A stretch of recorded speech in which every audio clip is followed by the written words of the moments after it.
안녕하세요.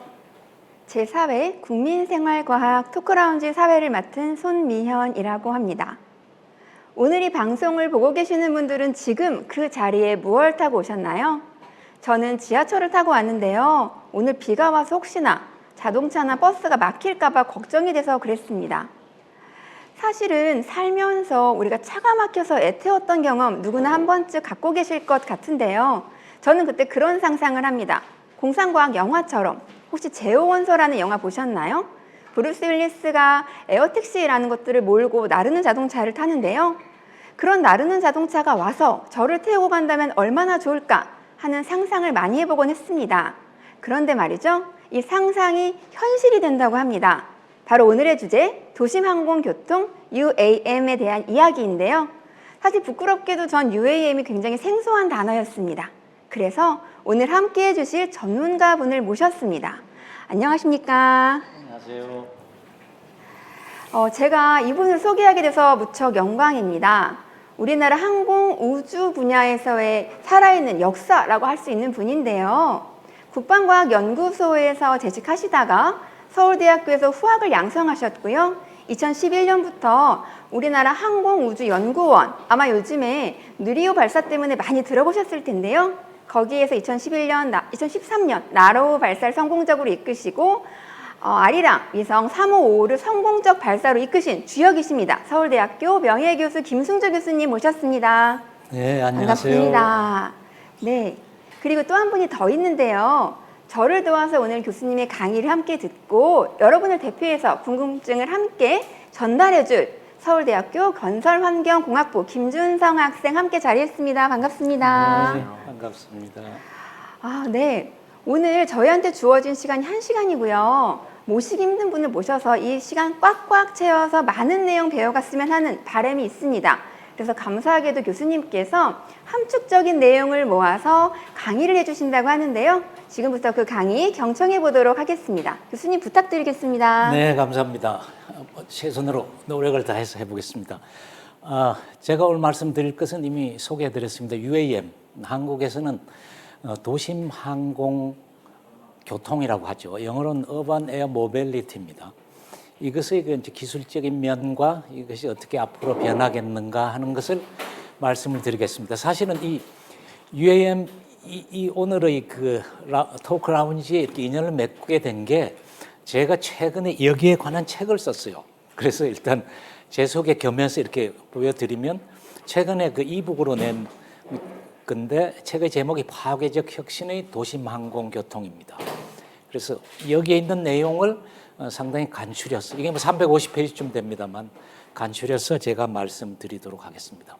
우선 UAM이라는 것은 어떻게 보면 지금까지 있었던 기존 항공 기술과 그게 무인기, 요즘에 들어서는 드론이라고 하죠.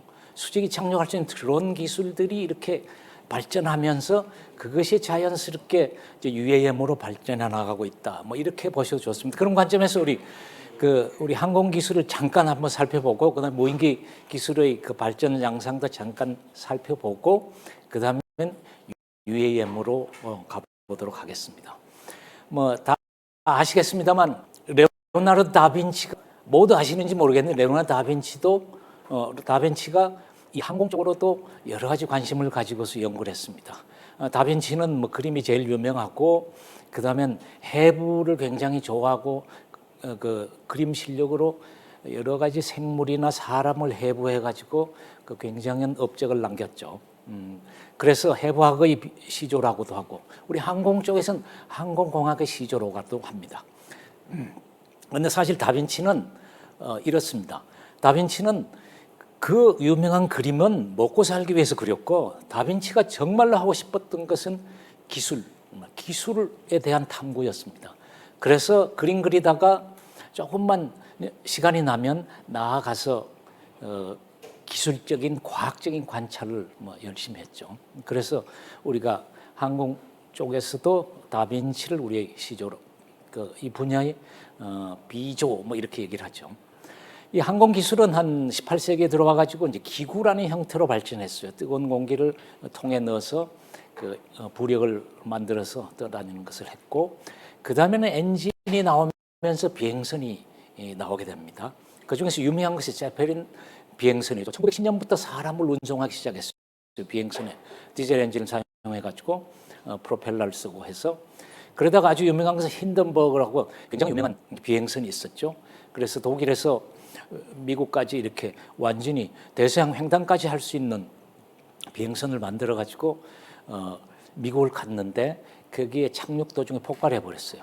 근데 사실 힌덴버그가 원래 설계에는 그 헬륨 가스를 쓰라 그랬는데 헬륨 가스를 구할 수가 없어서 수소 가스를 쓰다가 저렇게 이제 폭발했습니다. 이제 그것 때문에 비행선은 그냥 역사에서 사라지게 되죠. 뭐 본격적으로 사람을 수송하는 데는 사용하지 못했습니다. 그 이후로 비행 연구 개발에 관한 뭐 글라이드에 관한 연구, 그다음에 양력 이론 등이 일어나고, 그다음에 동력 비행을 해야 되겠다는 생각 때문에 동력 비행에 대한 여러 가지 연구가 줄이어서 일어났습니다. 그렇지만 결국은 샤뮤엘 랭리 같은 사람 스미소니안 인스티튜트에 있으면서 박사 학위를 가지고 있는 교수님이라 굉장한 그 지원으로 동력 비행을 하려고 노력을 했습니다만 결국 최초 성공은 라이트 형제가 하죠. 라이트 형제는 고등학교도 안 났어요. 몸이 아파가지고 고등학교 다니다가 고퇴했죠. 그리고 자전거 빵을 만드는데 자전거를 만드는 걸 했기 때문에 쇠를 만질 수가 있고, 쇠를 만질 수 있어서 엔진을 만들 수 있었고, 그 바람에 비행에 성공하죠. 그래서 비행에 성공해가지고 미국에서 그렇게 워낙 그 출신이 고등학교도 졸업한 거라서 인정을 못 받으니까 그때 선진국인 프랑스에 가가지고 비행을 해서 대대적인 성공을 했습니다. 프랑스에 가기 전에는 아무도 안 알아줬었는데 프랑스에서 이름을 날리고 나니까 뭐 어마어마한 사람들이 환영을 하고, 그림에 볼 수 있는 바와 같이 엄청난 귀국 환영 인파가 라이트 형제를 반겨줬죠. 그래서 이제 상업적으로도 어느 정도 뭐 성공을 하게 됩니다. 그러다가 이제 비행 기술이 발전을 해가지고 1차 세계 대전에서 비행기를 많이 활용하게 돼요. 그 비행기를 활용하게 되면서 비행기를 많이 만드는데 1차 대전이 끝나고 나니까 비행기가 다시 필요가 없게 됐어요. 그래서 비행사들은 그때 이제 날개가 2개 있는 뭐 2엽 비행기 이런데 중간에 서가지고 고개 비행하는 걸로 사람들한테 수입을 얻어서 살게 됐습니다. 그런데 그런 것들 하던 린더버그라는 사람이 자기가 비행기를 만들어서 그때 크게 상금이 걸려있던 대서양 무착륙 횡단 비행을 결심하고 그걸 수행을 합니다. 33시간 30분 동안 5,800km를 날라서 갔습니다. 그러니까 기술적으로, 그다음에 여러 가지 이제 목숨을 거는 일이 많았지만 가장 힘든 건 뭐겠습니까? 33시간 30분 동안 잠을 안 잔다는 게 이게 어마어마하게 어려운 거죠. 그래서 엄청나게 졸지 않기 위해서 애를 썼다 그러는데, 린더버그가 파리에 도착한다는 소문이 나니까 막 사람들이 어마어마하게 몰려와가지고 거기서부터는 그냥 탄탄대로가 됐죠. 그래서 되돌아와서 뉴욕에서 엄청난 인파로부터 환영을 받는 사진이 저 앞에 있죠. 그렇게 해서 이제 항공 기술이 발전해서 이제 탄탄대로로 가게 되고, 그 다음에는 무인 항공 기술도 상당히 1차 대전 때부터 사용이 됐어요. 타겟 드론이라는 것은 대공포를 쏘는 걸 연습하기 위한 이제 타겟을 달고 다니는 비행기고, 그 다음엔 정보 감시 정찰 분야의 무인기를 쓰면 좋겠다. 왜냐하면 정찰을 하다가 추락하면 사람이 죽으니까. 그래서 감시 정찰 부분에도 쓰고 무기에도 많이 사용을 했습니다. 그리고 무인 항공기라 그러면 이것이 그냥 비행기 하나만 보는 사람들이 있는데, 무인 항공기를 구동하기 위해서는 여러 가지 복합적인 시스템이 있어야 됩니다. 그러니까 지원 체계가 있어야 되는 거죠. 그리고 지상 통제 시스템도 있어야 되고, 그러기 위해서는 데이터가 링크가 돼야죠. 데이터 연결이 돼야 되고, 각종 시스템이 있어야 됩니다.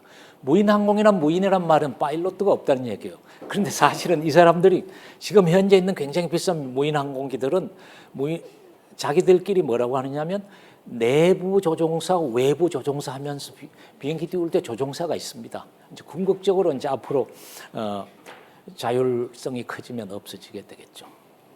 그다음 무인 시스템은 사실은 항공기만이 아니라 지상에서도 있었고, 그 바다에서도 사실은 뭐 잠수함 이쪽도 무인화가 요즘 많이 진행되고 있죠. 사실은 항공기보다 자동차가 더 무인화가 쉬울 것 같지만 어쩌면 무인화는 항공기가 먼저 갈지 몰라요. 왜냐하면 항공기는 사실상 지금 굉장히 무인화를 하기 위한 기술적인 진보가 많이 되어 있습니다. 그런데 자동차는 지상에서 가면서 갑자기 들이닥치는 그 위험 요소가 그렇기 때문에 오히려 더 테슬라의 앨런 머스크가 뭐 그 자율 자동차만 곧 나온다고 그러는데 아직도 잘 안 되고 있는 것이 그런 이유입니다. 그래서 초기에는 화물을 싣고 다니는 것이 무인화로서 가다가 이제 그다음에 사람을 태우는 것이 될 것이다 이런 얘기가 되겠습니다. 그럼 지금부터 UAM을 본격적으로 말씀을 드리겠습니다. UAM이 왜 필요하겠느냐? 아까 사회 보시는 분께서 이렇게 됐으면 좋겠다라는 그 희망상을 말씀하셨다시피 이렇게 길이 막히거나 뭐 또 차를 몰고 가도 길이 안 막혀도 주차할 데가 없는 경우도 있고 그다음에 전체적으로 대기 오염에 특히 도심의 대기 오염은 문제가 아니겠습니까? 이런 것 때문에 다른 방법으로 우리가 움직일 수 있는 방법이 없겠느냐 이렇게 이제 생각을 하게 되죠. 그래서 쉽게 말씀드리면 2차원으로 좀 복잡하게 움직이는 3차원적으로 움직이게 되면 그 지금 현재의 포화 상태를 조금 줄일 수 있지 않겠느냐. 그 여객 수송을 분산할 수 있지 않겠느냐 이런 생각 때문에 이제 나오는 거고 어떤 사람의 분석에 의하면 전 세계에서 매일 한 3억 명 정도의 인구가 한 45분 이상을 도심을 이동을 하면서 출퇴근을 한다고 해요. 그래서 밑에 그림에 있다 뭐 교통체증 그냥 보시면 그냥 아실 거고 대기 오염 다 우리 서울에 같은 경우에는 많이 볼 수 있는 거죠. 저기 포화 상태에 있는 대중교통 지하철 사진도 뭐 아실 수 있겠습니다. 도심 항공교통을 구성하기 위해서는 기반 시설 아까 무인기에서 근본적으로 이제 그냥 비행기만으로는 안 된다고 얘기를 했는데 도심 항공교통이 되면 더 많은 시스템이 필요할 것이다 이렇게 생각이 됩니다. 도심 항공교통이 나오면서 최근에 들어선 지역 항공교통이라는 얘기가 있습니다. 여기서 지역은 도심보다는 좀 넓은 그 리저널 에어 모빌리티. 사실은 항공기에서 리저널 제트 뭐 이런 게 있습니까? 항공에서 리저널 제트는 한국에서 일본 가는 것 정도, 아시아전 가까운 것 가는 것 정도를까지를 리저널이라고 합니다. 여기서 UAM에서 그러니까 RAM으로 하면서 지역 항공교통이라고 한다면 대략 한반도 내에서 아주 거리 멀리 갈 수 있으면 제주도 정도까지 생각할 수 있겠죠. 그러기 위해서는 아래에 있는 6가지 정도 시스템이 필요하다. 우선 비행체 있고 비행체 설계 생산해야 되겠죠. 그다음에 그걸 정비 지원해야 되고 그다음에 항공기를 운항하는 게 굉장히 이제 중요한 문제 중에 하나죠. 항공교통 관제하고 합쳐서 중요합니다. 이게 이제 무인화가 되면 교통 관제 운항이 합쳐져 가지고 굉장히 자율성을 가져야 되겠죠. 그다음엔 지상에 또 사람들이 타고 수직이 착륙할 수 있는 장소와 사람들이 거기에 또 탈 수 있는 장소 이런 것들을 만들어야 될 겁니다. 그리고 이제 고객들이 또 접촉할 수 있는 곳이 있어야 되겠죠. 전통적으로 항공기는 이제 픽스드인 그래서 고정익 항공기가 있고 그다음에 로타리 윙 회전익이라 그래요. 우리 헬리콥터 같은 경우는 회전하고 있는 블레이드가 회전하지만 우리는 이제 전문적으로는 돌 회전하는 날개다. 그래서 로타리 윙 에어크래프트. 로타리 윙 에어크래프트는 여러 가지가 있는데 그중에 수직이 착륙을 할 수 있는 게 있고 없는 게 있습니다. 헬리콥터, 자이로다인 이런 건 수직이 착륙을 할 수가 있고 그다음에 최근에 나온 UAM의 가장 중요한 후보로 들어가는 틸트 로타, 틸트 윙, 틸트 닥트, 사이클로이달 로타 이런 것들은 수직 이착륙이 가능하죠. 왜 수직 이착륙이 돼야 하느냐? 도심지에서 수직 이착륙이 되려면 활주로가 필요하고 활주로가 필요하면 비행장을 가야 됩니다. 비행장을 가야 되게 되면 그 불편함이 굉장히 크거든요. 짧은 거리 가기 위해서 비행장 갈 수 없다. 우리 집 앞에서 아니면 우리 아파트 옥상에서 떠서 가면 대단히 좋겠다. 이게 이제 우리의 목표죠. 그 중에서 이제 앞에서도 말씀을 드렸지만 공해 문제 때문에 우리 수직이 착륙할 수 있는 비행기 엔진으로도 할 수 있습니다만 그 중에 가장 좋다고 우리가 생각되는 것은 eVTOL이 가장 큰 후보입니다. eVTOL이라는 것은 E는 일렉트릭 미안합니다. 일렉트릭이고 VTOL은 Vertical Takeoff 랜딩입니다. 그러니까 수직이 이착륙, 전기 수직이 이착륙기가 되겠습니다. 전기 수직이 착륙 기술적인 특징은 뭐 당연히 eVTOL 말 그대로 수직이 착륙의 전기 추진식이라 해야 되겠죠. 전기로 하기 때문에 전기는 분산시키기가 쉽고 전선으로 분산시킬 수 있지 않습니까? 그리고 작은 모터를 써가지고 여러 개의 그 프로펠러를 달아가 추진을 할 수가 있어요. 그래서 분산 추진이 됩니다. 이 분산 추진이 앞으로도 얘기했겠지만 높은 안정성을 가져올 수 있어요. 우리가 예를 들면 소형 모터를 10개, 20개 달게 되면 그중에 한두 개가 고장이 나도 큰 문제 없이 비행을 계속할 수 있습니다. 그래서 안전하죠. 자율 비행도 굉장히 더 쉬워진다 이거죠. 여러 개의 추진 장치가 있기 때문에 그걸 잘 제어를 하면 갖가지 어려운 그 비행기 운동을 해줄 수 있다. 뭐 그런 거죠. 높은 경제성은 뭐 사람에 따라서 맞냐 안 맞냐 그러는데 적어도 헬리콥터보다는 경제성이 있다. 뭐 이렇게 얘기를 하고 있습니다. 무공해는 여러 가지 얘기하는 사람도 있죠. 전기 자동차도 무공해 아니다. 전기 만들 때 공해 있었다. 뭐 이렇게 얘기를 하니까 뭐 이것도 그런 범죄는 들어갑니다. 그렇지만 적어도 도심지를 오염시키지는 않는다. 딴 데를 오염시킬 수 있고 그다음에 뭐 제가 우주 쪽에 또 관심이 많아서 하는데 우주에서 만약 우주 태양광 발전을 해가지고 우주에서 전력을 가져오기 시작하면 태양 에너지를 끌어오기 시작하면 완전히 다 무공해되죠. 저는 그 꿈을 꾸고 있어요. 우주 태양광 발전. 그러면 전기 자동차 뭐 이런 것들 다 들어서서 완전히 에너지 문제를 해결할 수 있겠죠. 이 VTOL 형식이 이제 요즘 들어서 많이 발전하면서 완전히 날개가 없는 것. 우리 지금 현재 여러분들이 보는 드론은 전부 이 형태입니다. 날개 없이 그 프로펠러들을 여러 개 달아가지고 날아다니고 있죠. 드론들, 뭐 저가 드론, 뭐 고가 드론이든. 그 다음에는 이제 최근에 들어서 UAM으로 사용되는 게 날개가 있는 경우가 많습니다. 왜냐하면 UAM은 상당한 거리를 날아가야 되고 상당한 거리를 수평 속도로 빠른 속도로 날아가기 위해서는 날개가 있으면 굉장히 적은 에너지로 빠른 속도로 갈 수 있게 됩니다. 그래서 여러 가지 방법을 써요. 예를 들면 떠오를 때 쓰는 프로펠러 따로 만들고 그다음에 앞으로 갈 때 프로펠러 따로 만들면서 날개를 가지는 거죠. 그다음에는 틸트 로타라 그래서 그렇게 하면 프로펠러가 그 중간에 노는 애들이 있으니까 아예 프로펠러를 떠오를 때는 수평면으로 돌다가 앞으로 갈 땐 수직면으로 해가지고 그게 틸트 로타라고 합니다. 틸트 로타도 여러 가지 방법이 있습니다. 그다음에 닥트를 만들어가지고 바람은 일정 방향으로 한 다음에 밑에 관을 통해서 관의 방향을 막 바꿔서 그걸 이제 벡터링이라고 그래요. 그 벡터링을 해서 방향을 바꿔가지고 비행을 하는 이런 것들이 이제 많이 얘기가 되고 있습니다. 그러면 이 VTOL 경제성을 여기서 이제 간단히 이제 짚어봤어요. 여기서 우리가 짚어본 거는 로빈슨 R44라고 저기 군에서는 여기 굉장히 값이 싸기 때문에 이건 왕복동 엔진입니다. 대부분 비싼 프로펠러는 터보프롭이라고 터보프롭 제트 엔진 부분에 뒤에 이제 제팅하는 것만 빼고 거기다가 이게 또 회전하는 힘을 많이 얻은 그런 엔진인데 요거는 내연기관입니다. 내연기관을 얹어서 값도 싸고 그래서 요것은 뭐 자가용으로 쓰는 사람도 있고 그다음에 군에서는 헬리콥터 훈련용으로 많이 씁니다. 그래서 이제 유명하기 때문에 이걸 대상으로 해서 이제 맞춰봤습니다. 여기에 결과를 보시면 역시 전기를 쓰면 싸구나. 전기가 여러 가지 장점이 있구나 하는 걸 알 수가 있을 겁니다.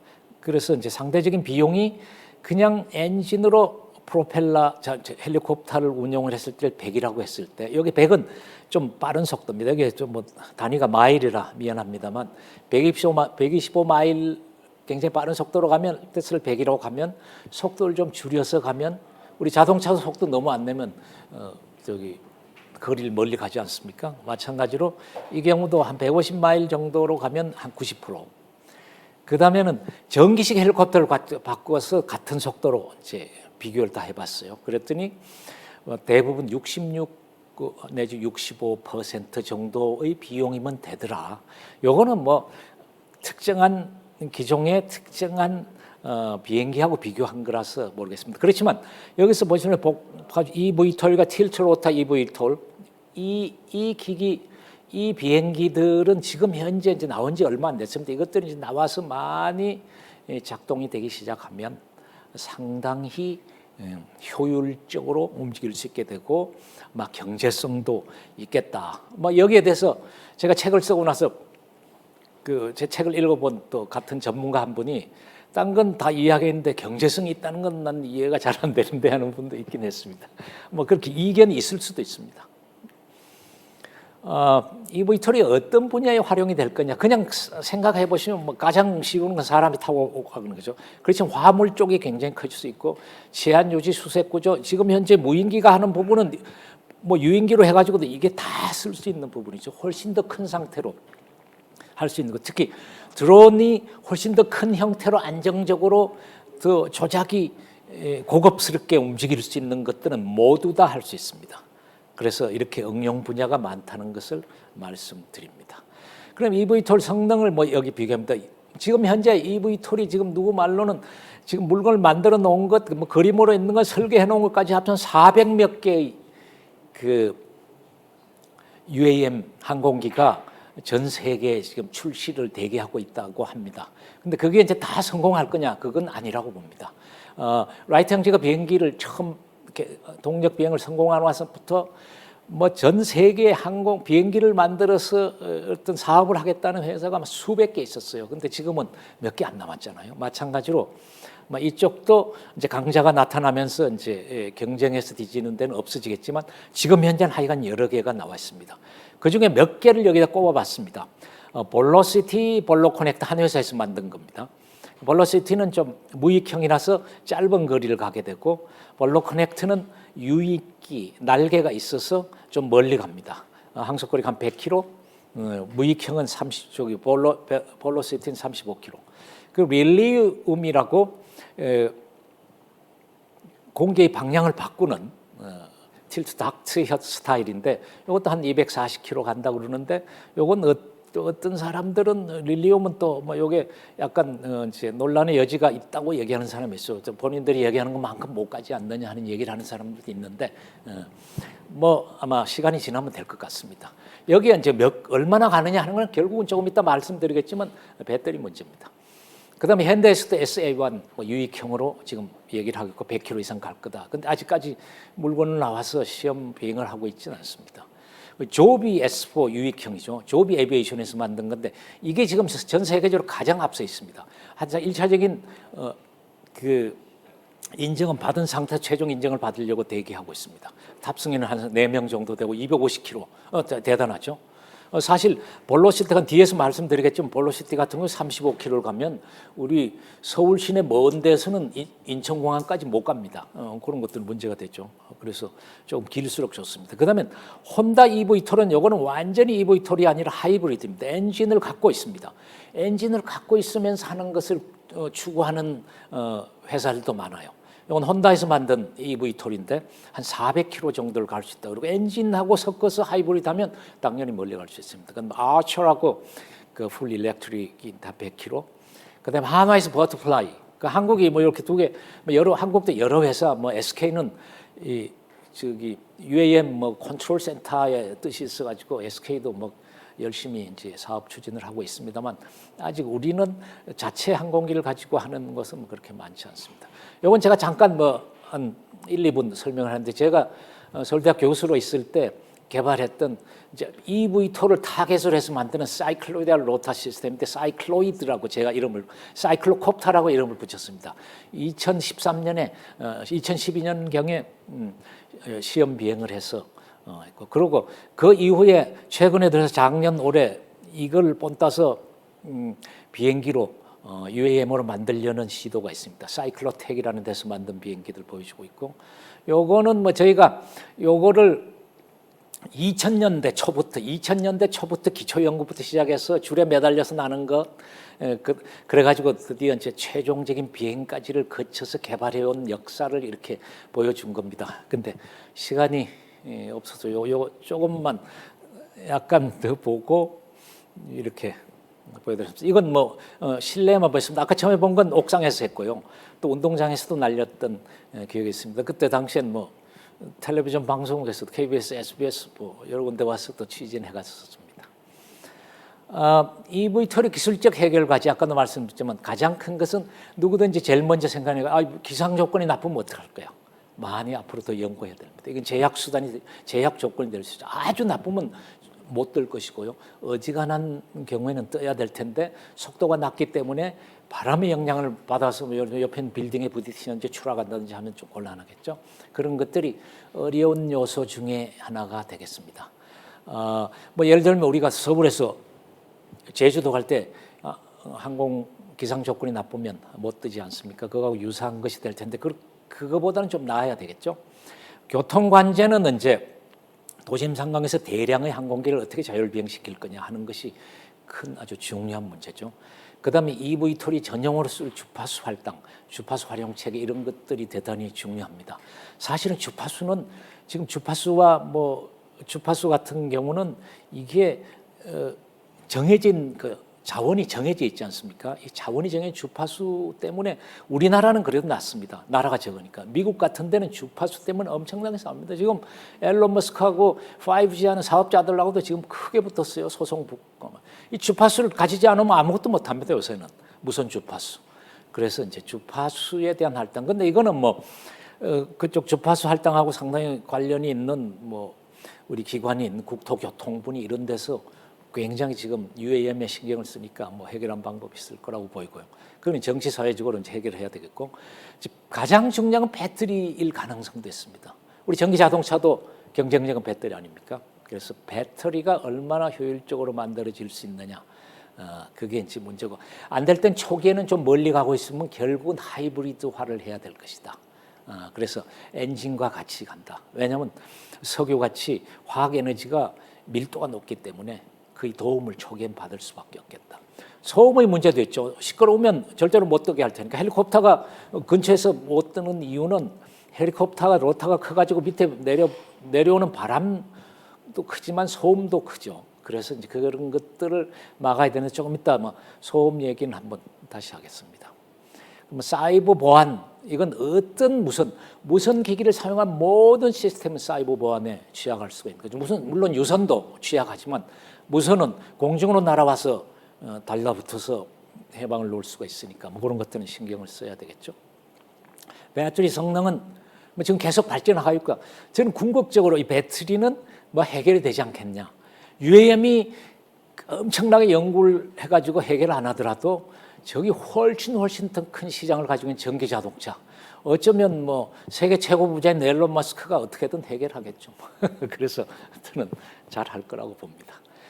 그래서 뭐 배터리는 뭐 지금 현재 이제 각각의 비행사들은 아주 항공기는 조금 비싼 배터리를 써도 되니까 최고 효율의 배터리를 여기저기 배터리 회사들하고 연결을 해서 사용을 해서 조금이라도 더 멀리 갈 수 있는 비행기를 만들려고 노력을 하고 있습니다. 물론 EV톨에 관해서 하는 이야기입니다. 그래서 항속거리를 비교했습니다. 아까 말씀드렸지만 벨로시티가 한 35km라서 우리가 지금 현재 꿈꾸고 있는 게 제일 먼저는 이 UAM은 강을 따라서 이제 가는, 우리나라 같으면 한 2025년 우리 KUAM, 한국형 UAM이죠. 국토교통부에 생각하는 한 25년에는 뭐 예를 들면 SK나 뭐 이런 데서 기술 도입을 하든 해서 상용화를 하겠다. 현대도 상용화를 해보겠다. 막 25년을 목표로 삼고 있는 정도니까. 그런데 이제 벨로시티 같은 경우에는 35km밖에 안 돼가지고 이게 여의도에서 인천공항을 못 가면 그 문제죠. 제가 생각하는 제 최초에는 예를 들면 여의도에서 출발을 해서 한강을 쭉 따라가면서 여의도에 사람들이 쫙 모여가지고 거기서 타고서 이제 인천공항을 왔다 갔다 하면 좋지 않겠느냐. 그러면 이제 좀 더 멀리 가는 볼로 커넥터로. 볼로 커넥터는 뭐 천안 뭐 이 정도 100km니까 천안 가까이까지도 갈 수 있죠. 현대도 있습니다. 그래서 이제 다른 것들은 좀 더 멀리 가는, 아까도 얘기했지만 조비가 한 250km 가니까 거의 뭐 대전 좀 더 남쪽까지도 갈 수 있고, 혼다 하이브리드 같으면 거의 우리 남한은 거의 커버할 수 있는 이런 게가 되니까 큰 문제가 없겠죠. 소음 수준도 여기 뭐 헬리콥터하고 비교한 게 있습니다. 아까도 얘기했지만 굉장히 분산 추진을 해가지고 프로펠러를 굉장히 여러 개 작은 걸 달면 그 소음이 우리가 일상 시끄럽게 대화하는 수준 정도밖에 안 나온다는 거죠. 여기 나오죠. 120m 떨어진 하늘 위를 지나가는 벨 407 헬리콥터는 87dB이 나왔고, 이건 실험해 본 겁니다. 볼로콥터가 똑같은 고도로 지나가는데 65dB. 데시벨은 아시죠? 이게 로그 값이라서 굉장히 데시벨 차이가 크면 실제 값 차이는 굉장히 큽니다. 물리적으로. 그래서 상당히 조용하다. 그래서 민원을 유발하지 않을 정도로 들어야 할 거다. 요 밑에 생활 속의 소음 수준을 이렇게 표로 보여드렸고, 볼로콥터의 수준을 봐서 물론 이거는 볼로콥터 회사가 만든 결과니까 뭐 또 우리가 검증을 지속적으로 해봐야 되고 이제 앞으로 판매가 되기 시작하면 뭐 검증이 되지 않겠어요. 요건 조업 이사가 검증을 한 겁니다. 자기 비행기하고 저기 시러스 비치크래프트 로빈슨 그러니까 일반 그 고정익 항공기 그다음에는 헬리콥터, 벨 헬리콥터, 레오나르도 헬리콥터 이렇게 비교하면 조업비는 굉장히 소음이 적죠. 비행 노선이 이제 또 큰 문제 아니겠습니까? 어디로 갈 거냐, 어떻게 갈 거냐.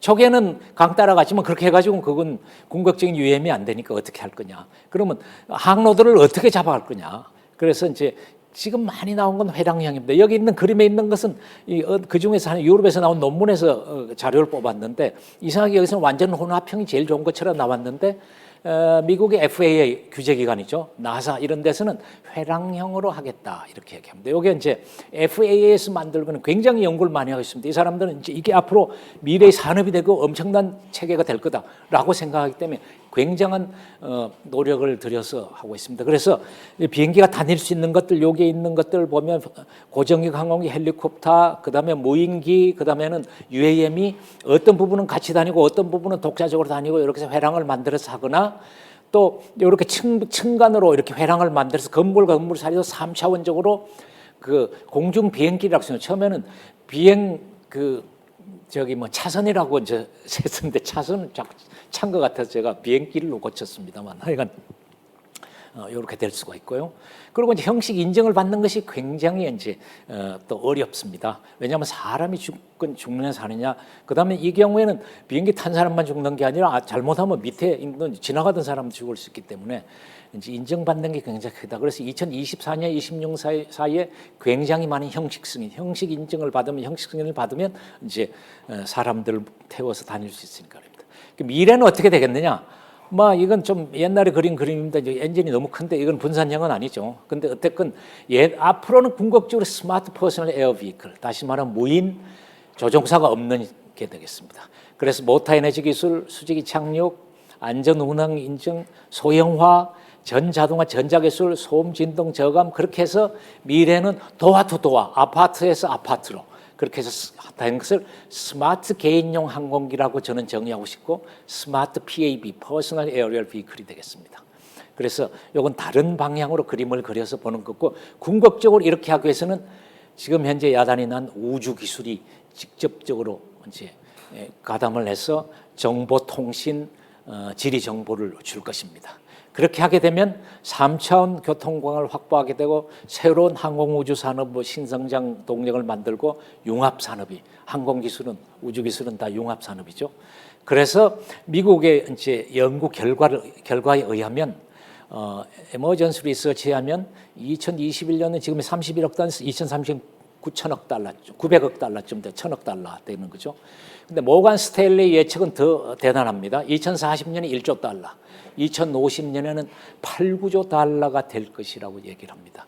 과연 이런 시장이 나올 거냐? 여기서 얘기하는 건 토탈 어드레스블 마켓입니다. 그러니까 다시 말하면 UAM이라는 비행 시스템을 통해서 배출이 나오는 총 시장입니다. 그걸 사용하는까지 산 거죠. 그래서 이 UAM이 미래다. 그래서 미국의 뉴욕 증권시장 투자자들이 엄청난 돈을 지금 현재 UAM에 투자하는 겁니다. 이러한 굉장히 장밋빛 예측이 있기 때문입니다. 이상 오늘 제 주제 발표를 마치겠습니다. 감사합니다. 와, 교수님 정말 짧은 시간에 정말 압축적인 내용을 전달해 주시느라고 좀 숨도 못 쉬셨을 것 같아요. 네, 너무 재밌게 잘 들었고요. 좀 보시는 것처럼 저 엄청 필기하면서 열심히 들었거든요. 예, 예. 근데 이렇게 듣다 보니까 제가 정말 이 분야에 대해서 진짜 모르는구나 라는 생각도 했고 여쭙고 싶은 게 정말 많습니다. 일단 먼저 제가 하나 여쭤보고 싶은 게 있는데요. 예. 일단 도심항공교통하고 맨 처음에 이제 지역항공교통을 나눠주셨잖아요. 예, 예. 혹시 그렇게 나누는 뭐 이유나 아니면 또 이유는 있는지 그리고 도심항공교통부터 발전하는 이유가 있는지 그것 좀 궁금합니다. 네네, 좋은 질문이신 걸로 생각이 됩니다. 우선 그 말 그대로 도심항공 도심에서만 움직여야 되잖아요. 그러니까 일단 도심이 가장 현재로서는 그 3차원 항공 움직임을 해야 될 필요성이 많은 데죠. 그래서 도심에 제일 먼저 일어났고, 그러면 그거를 그 RNM 그 지역 항공으로 가는 것은 쉬운 거 아니냐? 지금 현재 우리가 이제 주로 목표로 삼았던 게 EV톨이라서, EV톨은 배터리를 쓰지 않습니까? 배터리를 얼마나 많이 실느냐에 따라서 이제 멀리 가는 게 이제 좌우가 되니까, 결국은 배터리 기술이 굉장히 발전하면 UAM 항공기로 그냥 멀리 그냥 갈 수가 있게 되겠죠. 근데 지금 현재로서는 그건 굉장히 이제 연구를 해야 되는 그런 데다. 다 쉽게 말씀드리면 이제 결국은 에너지 밀도 문제다, 이렇게 이해를 하시면 되겠습니다. 결과적으로는 배터리가 해결이 되면 해결될 것이다라는 거면, 이제 아까 말씀해 주셨던 태양광 기술이 발전되면 정말 이제 먼 거리도 가능해지는 거네요. 그렇죠? 예, 태양광 에너지 기술은 이제 에너지를, 그러니까 지금 전기 자동차, 아까 제가 예를 들었습니다. 전기 자동차나 이런 전기 그 UAM의 같은 수직이 착륙기 같은 경우에 이제 비판자나 반대자들이 가장 큰 반대 이유가 뭐냐면, 그렇게 전기를 자꾸 많이 쓰면 그 전기도 공해다 이거예요. 전기를 어디서 만드느냐? 전기를 만들 때 공해가 필요하다 이거예요. 지금 현재 당신이 운용하고 있는 현장에서 공해가 안 나올 뿐이지, 그럼 공해를 만든다는 건 지구 전체적으로는 그렇죠. 차이가 없다, 이제 이렇게 얘기를 하는 거죠. 그래서 이제 그런 관점에서 태양광 발전을 하면 좋겠는데, 이제 태양광은, 지상 태양광 발전은 또 좋은 면도 있지만, 또 하나는 밤에 발전을 못하고 구름이 끼거나 비가 오거나 이러면 발전을 못하지 않습니까? 그다음에 태양을 직접 직각으로 바라보지 않으면 효율도 떨어지고, 그렇죠. 이제 여러 가지 문제가 있죠. 그래서 이제 우리 같이 우주 기술 발전을 막 꿈꾸는 사람들은 우주 궤도 공간에 올려가지고 태양 에너지를 직접 파이프라이닝 해가지고 지구로 내려보낸다. 무슨 무선을 내려보내. 네. 근데 무선을 내려보내는 것도 사회적인 합의를 거쳐야 되긴 하는데, 왜냐하면 마이크로웨이브를 쓸 거거든요. 그럼 싫어하는 사람이 또 있을 겁니다. 그래서 그렇게 돼서 에너지를 파이프라이닝 하면, 그러면 이제 공해 문제가 해결이 되니까, 그죠. 우리가 배터리를 아무리 많이 쓰건 전기를 아무리 많이 쓰건 그건 새로운 공해를 에너지 때문에 유발하지는 않는다는 거죠. 그렇게 되면 사실은 그 옛날 공상과학 저 소설에 나왔던 에너지 유토피아가 사실은 되는 겁니다. 우주에서 에너지를 가져오게 되면, 이미 공상과학 소설은 그렇게 얘기한 그쵸. 사람들이 있어요.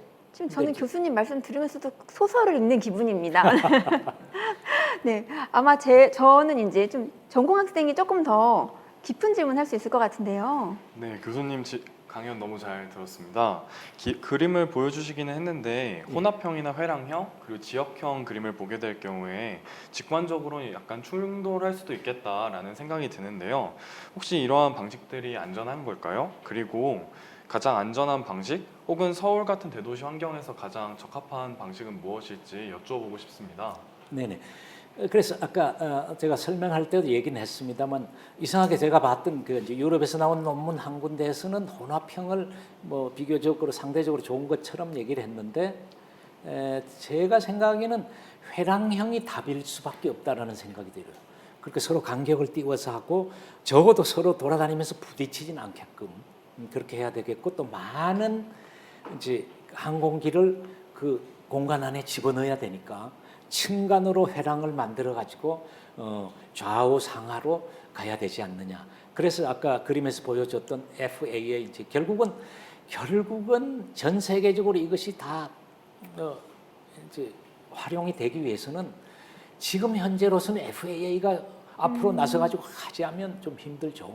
아무래도 지금은 뭐 그런 여러 가지 기술들, 선진 기술들이 다 미국에서 이루어지고 있고, FAA가 오케이 하면 다른 데서는 다 이제 되니까. 그래서 FAA가 구상을 하고 있고, 그건 나사하고 같이 연구를 많이 하고 있습니다. 그래서 FAA, 나사가 협력을 해서 회랑형에 대한 여러 가지 좋은 아이디어, 그다음에 유럽에도 관련 유사한 기관들이 많이 있으니까 그렇게 하면서 아마 굉장히 좋은 안을 내지 않을까 싶고, 저는 한 5년 내에 그 교통 방법에 대한 건 어느 정도 그 합의가 이루어지지 않을까 하고 생각합니다. 저는 사실은 비전공자로서 들으면서 회랑형 말씀하셨는데, 회랑형과 고도불령이 똑같은 거 아닌가라는 생각이 살짝 들었어요. 왜냐면 방금 분리해서 길을 따라가는데 고도불령 그거 아닌가요, 교수님? 예, 고도분리형도 사실은 말씀대로 보면 그 이제 영어로 코리도라고 이제 회랑으로 번역을 했는데 뭐 그렇죠. 근데 지금 현재 우리가 본 제가 보여드렸던 두 번째 그림에서 보면 건물 사이에 층으로 높게 있고 이렇게 네네. 가기 않습니까?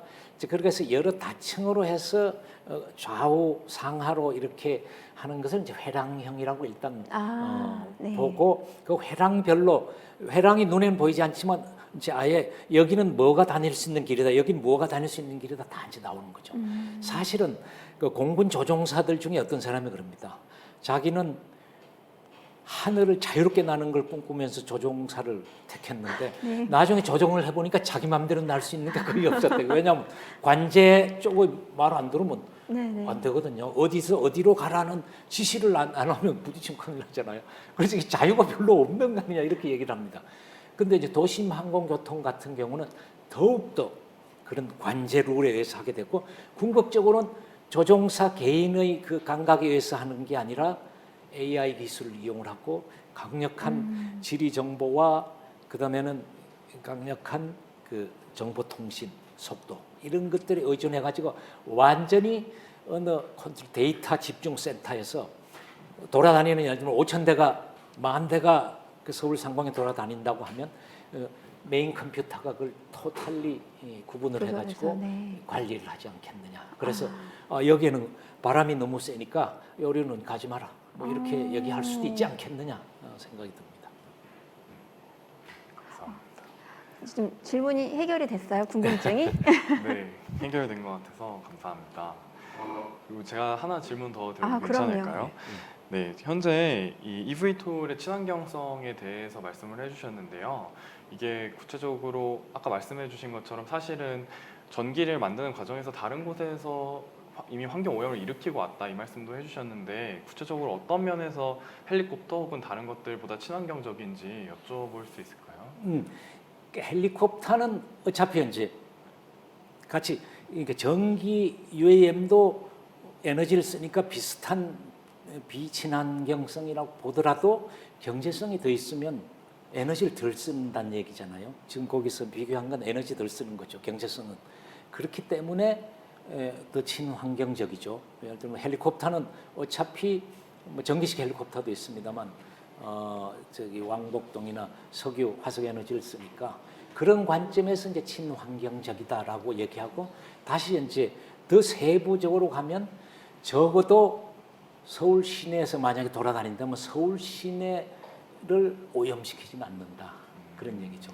예를 들면 발전을 할 때 이제 그 또 이쪽의 편을 들고 좀 얘기를 하면 발전을 할 때 발전만을 목표로 하기 때문에 사실은 그냥 개별 자동차나 비행기가 휘발유를 태우는 것보다는 훨씬 효율적으로 발전할 수 있는 에너지 센서에서 그런 얘기도 있어요. 그렇기 때문에 그런 관점에서 이미 더 좋다. 그렇게 얘기를 하긴 합니다. 그래서 궁극적으로 우리가 이제 신재생 에너지원을 찾아야 되겠죠. 뭐 지상 태양광이든 우주 태양광이든 아니면 풍력이든 뭐 이런 것들을 많이 활용을 할 수 있는 방안을 찾아야 되겠죠. 말씀하신 걸 듣다 보니까 그런 부분이 있는 것 같아요. 사실은 자동차가 길을 다니면서 왜 타이어가 마모돼서 생기는 미세먼지 그리고 뭐 이산화황 이런 것들이 생겨서 나오는 미세먼지나 이렇게 대기 오염이 심한데 예. 그런 부분들을 일단은 전기차가 다니면서 해결해 주잖아요. 똑같은 관점에서 그 친환경을 접근하면 좋겠다라는 생각이 들었습니다. 근데 사실 저는 이걸 들으면서 아까 영상 보여주셨잖아요. 예. 근데 저는 되게 신기하긴 했는데 어떤 궁금증이 있었냐면 그렇게 위로 띄우는 것 자체가 힘든 일인가? 왜냐면 잘 모르다 보니까 예. 네, 날개로 그냥 나는 거랑 위로 띄우는 게 그렇게 얼마나 힘들길래 도대체 그걸 그렇게 많이 연구하는가에 대한 궁금증이 좀 있었습니다. 예, 이제 비행기는 사실상으로 이제 뜬다고 얘기를 하는데 비행기가 왜 어떻게 효율적으로 저렇게 빠른 속도로 갈 수 있느냐는 바로 날개가 있어서 그렇습니다. 날개가 양력을 만들어 줌으로 해서 아주 적은 힘으로 떠오르는 거죠. 예를 들면 우리 전보 제트기 같은 경우 엔진 4개를 달긴 했지만 우리 김포공항에 전보 제트기 타고 가면 처음에 이륙할 때 거의 막 엄청난 각도를 유지하면 쫙 올라가잖아요. 네네. 그런데 어떻게 그렇게 갈 수 있느냐? 활주로에서 대단히 빠른 속도를 얻어가지고 날개가 충분한 양력을 얻어가지고 쫙 띄워주니까 전진하는 속도를 순식간에 얻을 수 있습니다. 근데 지금은 이제 이렇게 수직이 착륙을 하면 그걸 한 개도 얻을 수 없죠. 그렇죠. 그래서 이제 에너지가 굉장히, 그래서 헬리콥터가 굉장히 비효율적이고, 헬리콥터가 언제 연료를 제일 많이 쓰느냐? 제자리 비행할 때 제일 많이 씁니다. 그렇게 얘기를 하면 가장 비효율적이다.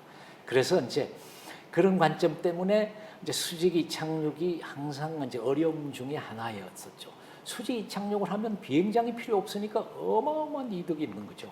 그렇지만 왜 비행장까지 가느냐? 특히 전보기 같으면 막 4km에 해당되는 활주로가 있어야 됩니다. 그렇게 길어요? 그렇지 않으면 속도가 일정 속도가 넘으면 실속으로 이렇게 추락을 하거든요. 그래서 조금 잘못돼가지고 자기가 필요한 속도를 활주로에서 얻지 못하면 다시 돌아와야 됩니다. 그러니까 뜨지 않고 이렇게 네네네. 뭐 그게 쉬운 일은 아니겠지만, 네. 그건 그 전에 미리 아는 거죠. 아, 비행기 엔진이 잘못돼가지고 제 속도가 안 나오면 이제 계속 이제 센싱을 하면서 하죠. 그래서 수직이 착륙이 굉장히 어려운 것이다. 이렇게 생각을 하시면 됩니다. 사실 저는 부끄럽지만 여기 이렇게 큰 질문을 적어놨거든요. 처음 알았던 질문이 준성 학생은 알고 있었어요. 날개랑 프로펠러랑 다른 건지? 아무래도 날개를 활용하다 보면은 양력을 좀 더 이제 네네. 계속 유지하면서 날 수 있는 도움이 되지 않을까 정도의 생각이 있었는데 좀 더 구체적인 설명 들을 수 있어서 좋았던 저는 것 그 같습니다. 수준도 아니었고요. 사실 솔직히 말씀드리면 무익형의 아까 프로펠러만 있었잖아요. 저는 그걸 보면서 저게 날개가 있는데 왜 없다고 하시지? 이런 생각을 했거든요. 그러니까 말씀하신 날개는 고정되어 있고 움직이지 않는 양력을 받쳐주는 것이고, 프로펠러는 돌아가면서 공기를 일으켜서 힘을 만들어준다고 생각하면 제가 될까요? 예, 이렇게 생각하시면 돼요. 로타 블레이드라고 헬리콥터가 쓰는 긴 거는 네네네. 로타 블레이드잖아요. 그건 우리가 회전하는 날개라고 그래요. 아, 왜냐하면 뜨니까. 네네. 그래서 아까 처음에 얘기할 때 그런 면에서는 이 프로펠러도 뜨는 데 사용하면 그건 날개다. 아. 그렇지만 UAM에서는 그건 그냥 날개가 아니라고 치고 정말로 눈에 보이는 날개 있는 걸 유익형이라고 하지 않지. 처음에 합의를 그렇게 하자고 얘기를 했던 거예요. 명쾌한 답변 감사합니다, 예. 교수님. 혹시 또 준성 학생 뭐 질문하고 싶은 거 있으면 해보세요. 저는 강연을 들으면서 현재 저희가 이제 공항을 가보게 될 경우에 관제탑에서 많은 관리를 통해서 수많은 비행기가 운행이 되고 있잖아요. 예. 그래서 이제 아마 UAM이 실용화될 경우에는 굉장히 많은 소형 비행체들이 날아다니게 될 텐데, 통신 기술 등이 발달을 하더라도 누군가는 제어를 하고 통제를 하고 관리를 해야 될 것 같다는 생각이 들었습니다. 그래서 이런 것들은 구체적으로 어떤 기관이 관리하게 될 것이다 라고 생각하시는지 여쭤봐도 될까요? 국가기관이 총체적인 규제 이런 관점에서 하고, 지금 얘기를 보면 전체 흘러가는 모양을 보면 그거를 사업으로서 탐내는 회사가 많아요. 내가 알기에는 SK도 지금 저기 조비하고 협약을 했죠. 우버하고 했나? 조비하고 한 걸로 알고 있습니다. 그렇게 한 이유가 SK가 비행기를 만든다는 것보다는 센터를 가지고 거기에서 이제, 왜냐하면 SK는 정보통신 기술, 휴대폰 기술들을 가지고 있잖아요. 예. 저기 뭐 5세 저기 5G 앞으로 6G 이런 것들을 할 거니까 그 초고속 통신망을 자기들이 갖고 있고 지리 정보를 또 갖고 있잖아요. 우리 T맵 같은 게 앞으로 굉장히 중요해질 수도 있으니까 막 그런 것들 때문에 그렇습니다.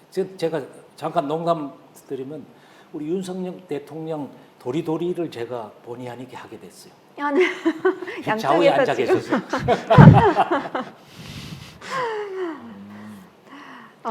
저 방금 말씀해 주셨으니까 이제 또 제가 궁금했던 게 있었거든요. 아까 네. 보여주신 거 자료를 보니까 뭐 하나도 있고, 그러니까 혼다 네. 이런 것뿐만 아니라 하나도 있고, 뭐 현대도 있고 해서 반갑더라고요, 교수님. 네. 네. 우리나라의 항공 우주 기술이 발전 정도가 어느 정도라고 파악을 할 수 있을까요?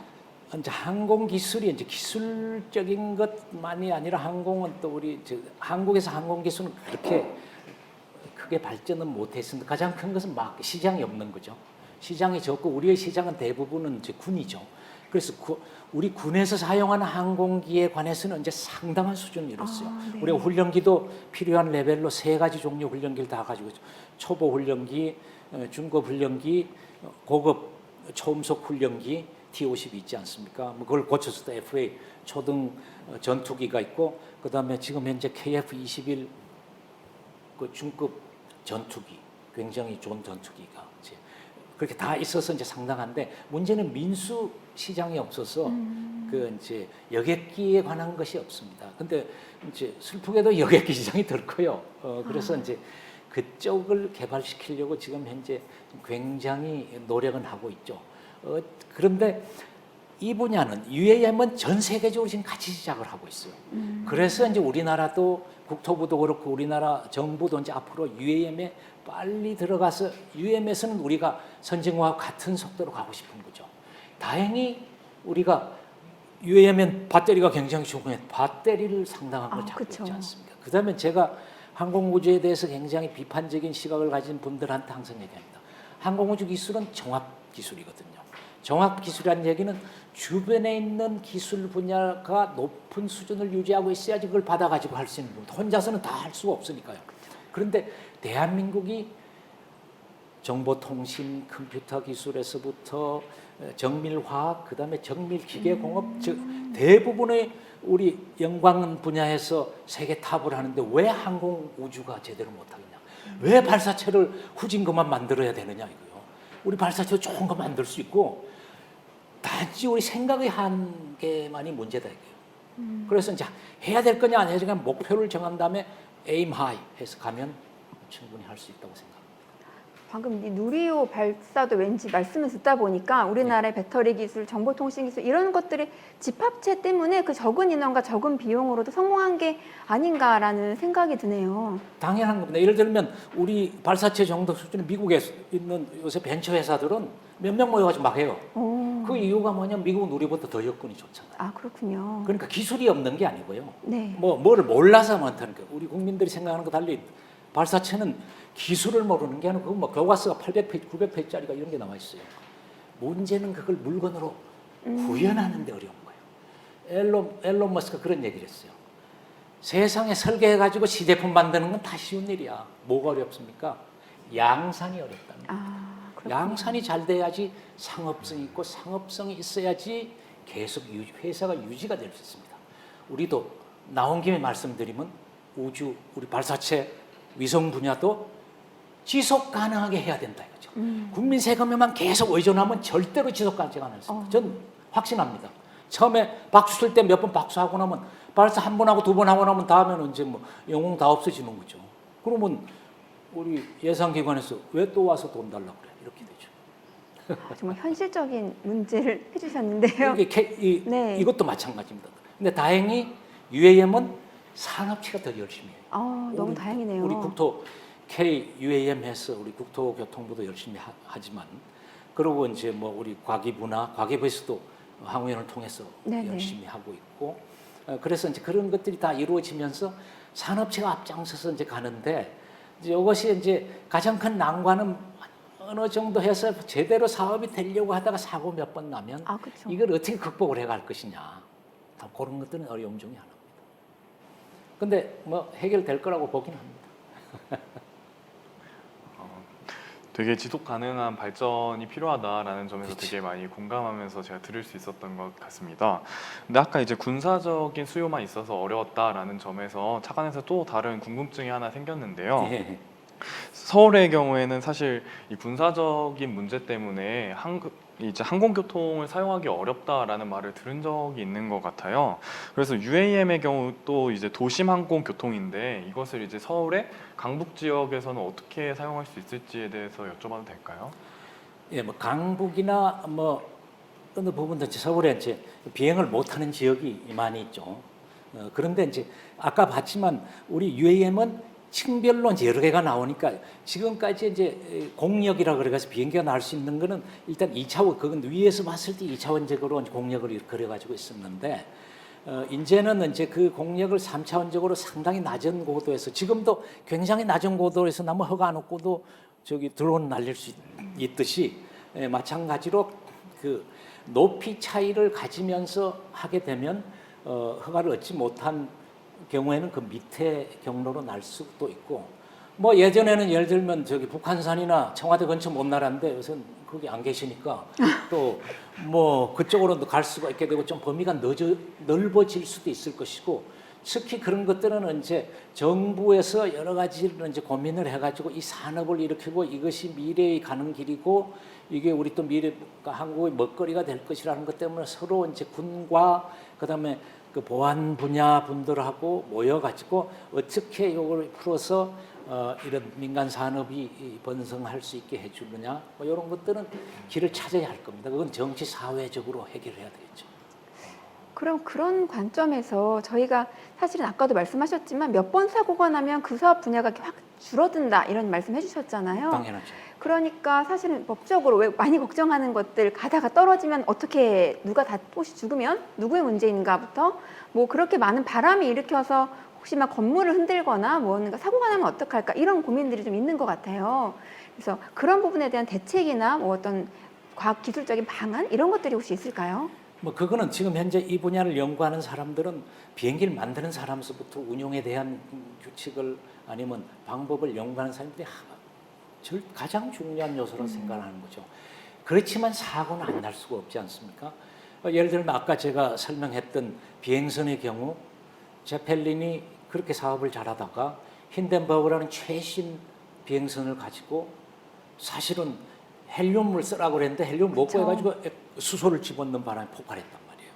그건 폭발하고 나니까 이제 아무도 못하는 거예요. 그래서 이제 그런 경우 때문에 걱정을 하는 거죠. 특히 이제 그건 굉장히 많은 사람을 태워갖고 있었기 때문에 이제 문제인데 이 경우에는 뭐 그렇게 많은 사람은 안 탑니다. 그래서 뭐 예를 들면 사고는 막을 수 없죠. 우리가 자동차로도 뭐 교통사고로 죽는 사람이 굉장히 많지 않습니까? 그렇지만 그거는 한 번의 사고에 몇 명이 죽기 때문에 아무래도 그 사회적인 영향력은 적은 거죠. 그렇지만 예를 들어 우리 전보기가 추락을 했다고요. 그래가지고 거기에 전보기 같은 거 추락하면 다 죽지 않습니까? 그러면 이건 엄청난 사회적인 문제가 되는 거죠. 그러면 상당한 시간 동안 어려움이 되고 얼마 전에 보잉의 737 맥스 같은 경우는 사고 연달아 2번 나면서 보잉 회사가 지금 흔들흔들했었죠. 지금도 굉장히 어렵습니다. 주식 가격이 아주 떨어지고. 그러니까 이제 그런 어려움은 피할 수가 없는데 UM의 경우는 개인용 수준 뭐 4명, 5명 이렇게 적게 타기 때문에 일단 사고가 나도 아주 대규모는 아니기 때문에 사실은 반향이 적을 수는 있습니다. 그렇지만 가장 중요한 건 사고 난 비행기를 누가 타려고 그래요. 사고 나는 거죠. 그렇기 때문에 회사들이 가장 신경 쓰는 건 그거일 수밖에 없습니다. 사고가 나도 소수의 인원이 다치더라도 어쨌거나 생명이 굉장히 소중하고 그러니까 그렇죠. 그 부분이 가장 우선시되고 아마 기술 발전의 가장 최우선 목표가 되지 않을까 합니다. 저희 시간이 거의 마무리됐는데 준성 학생 마지막으로 질문 하나 할 수 있는 기회 드릴게요. 저는 사실 아까 교수님께서 이제 서울대학교에서 제작하신 사이클롭콥터의 날개가 형태가 저희가 알던 것 저나 이제 일반인들이 알고 있던 구조와는 굉장히 많이 다르다고 생각을 했는데요. 그렇게 혹시 생각을 하셔서 설계를 하게 된 이유가 있으신지 혹은 이게 어떤 효과를 갖고 있는지 여쭤보고 싶어서요. 네, 2000년 초에 처음 그걸 개발을 할 때는 그게 이제 이 추진력이라고 그러죠. 추진 방향을 360도로 변환할 수 이렇게 돌면서 내부에 있는 블레이드의 각도를 잘 조합을 하면 360도로 바꿀 수 있어요. 처음에는 제가 그걸 알게 된 것은 비행선의 추진 기관으로 제어 프로펠러를 사용을 하려고 했었어요. 360도 돌려서. 그런데 이제 그걸 비행기에 사용해 보자고 했었고 또 이거는 수직축 풍력 발전기로도 또 반대로 응용이 될 수 있어요. 비행기라는 건 사이클롭터는 에너지를 받아가지고 또 오르는데 반대로 저기 에너지 뭡니까 기계적인 힘을 받아가지고 에너지로 바꾸면 풍력 발전기가 되는 거죠. 그래서 풍력 발전기를 또 만들어 봤습니다, 저걸로. 답변이 충분하신가요? 네. 네, 다행입니다. 저에게 주어진 시간이 벌써 다 지나갔는데요. 마지막으로 교수님께 이 분야에 관심 있는 학생들에게 한마디 해주신다면 어떤 말씀 해주고 싶으신가요? 네, 뭐 전체적으로 제가 말한 그 내용을 보시면 그 감이 올 텐데 가장 중요한 건 수직이 착륙할 수 있는데 필요한 여러 가지 기술들. 그 다음에는 궁극적으로 조종사 없이 가야 된다는 것, 자율성이 커져야 된다는 관점에서 조종사를 대신해야 되는 기술을 연구를 해야 되지 않겠습니까? 그 다음에는 수천 대, 수만 대가 될지도 모르는 비행기를 서울의 그 공역에다 집어넣는다는 생각으로 그걸 어떻게 제어를 할 것인가 연구해야 될 것이고 안정성에 대한 것, 그다음에 항공기를 설계 개발할 때 기본적인 건 경량화 뭐 등등의 기술들이 필요할 것이고 엄청 그 많네요. 미래가 있을 것 같습니다. 많은 학생들이 많이 도전했으면 하는 바람이 있습니다. 김준성 학생은 오늘 참여한 소감 한마디 짧게 부탁드릴게요. 저는 오늘 UAM과 관련돼서 전반적인 이해를 먼저 높일 수 있어서 좋았고요.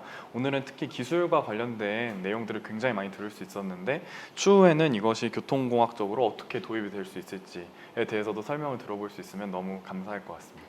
저희 2탄 만들어야겠는데요, 교수님? 예. 알겠습니다. 네, 오늘 참석해주신 두 분 너무 감사드리고요. 감사합니다. 이 시간 동안에 함께해주신 시청자 여러분들도 정말 대단히 감사드립니다. 이것으로 제4회 국민생활과학 토크라운지 모두 마치겠습니다. 감사합니다. 감사합니다.